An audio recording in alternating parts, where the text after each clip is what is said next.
টুলু মণ্ডলের খাসতালুক মোহাম্মদ বাজারে এবার বালি চুরির বিরুদ্ধে অভিযান। ময়ূরাক্ষী নদীর চরে অভিযান। বিএলএল দপ্তরে আটক 5টি ট্রাক্টর। নিয়ম বহির্ভূতভাবে গভীর রাতে চুরি করে বালি তোলা হচ্ছিল বলে অভিযোগ। সেই সময় অভিযান হয়।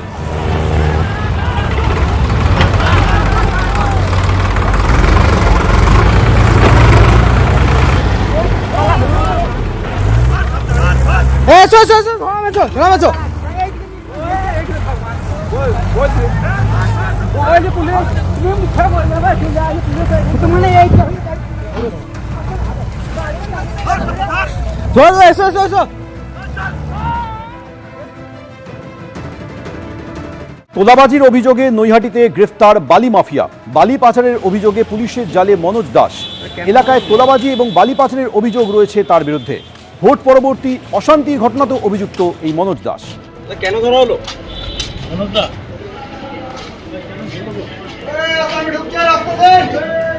বাম আমলে বিতাড়িত হয়েছিলেন, বিজেপি জমানায় প্রত্যাবর্তন হলো। 19 বছর পর কলকাতায় ফিরলেন তসলিমা নাসরিন। 19 বছর আগের কলকাতা এখন আর নেই, অনেকটাই বদলে গিয়েছে। আমি ভাবতেও পারিনি কোনোদিন যে কলকাতায় ফিরতে পারবো, বললেন তসলিমা নাসরিন।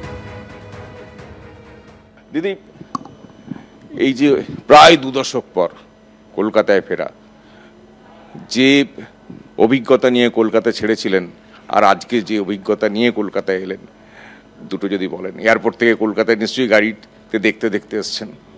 হ্যাঁ, অনেকটাই বদলে গেছে।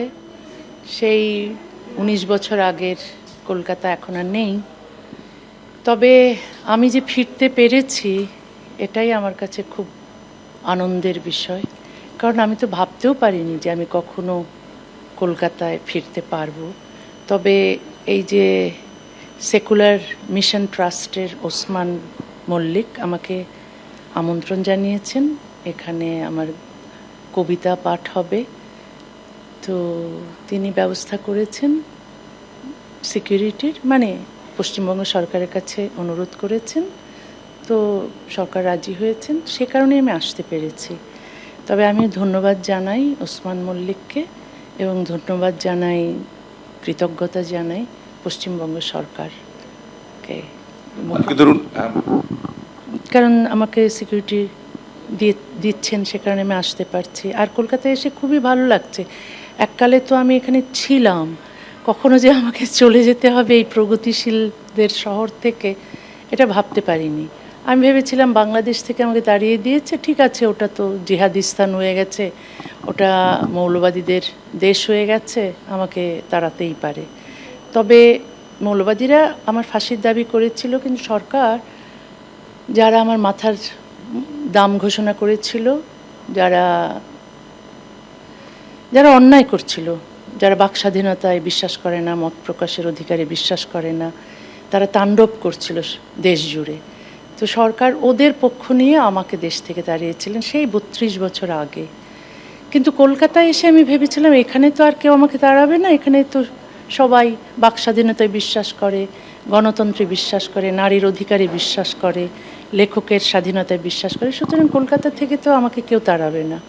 কিন্তু কলকাতা থেকে যখন 19 বছর আগে আমাকে তাড়িয়ে দেওয়া হয়েছিল, আমি বিশ্বাস করতে পারিনি, খুব অবিশ্বাস্য ছিল আমার কাছে। কিন্তু তারপর দেখলাম যে হ্যাঁ, বাংলাদেশের মতোই পশ্চিমবঙ্গ অনেকটা একই রকম, যে একজন লেখককে তাড়িয়ে দিতে পারে। তো ভালো যে আমি ফিরতে পেরেছি। বাংলাদেশে তো ফেরা সম্ভব নয়, এ জীবনে হবেও না। তবে কলকাতা যে সত্যিই প্রগতিশীলদের শহর, এটা যেন আজকে মনে হচ্ছে যে প্রমাণ করেছে, কারণ আমি ফিরতে পেরেছি। এবিপি আনন্দ, এগিয়ে থাকে, এগিয়ে রাখে।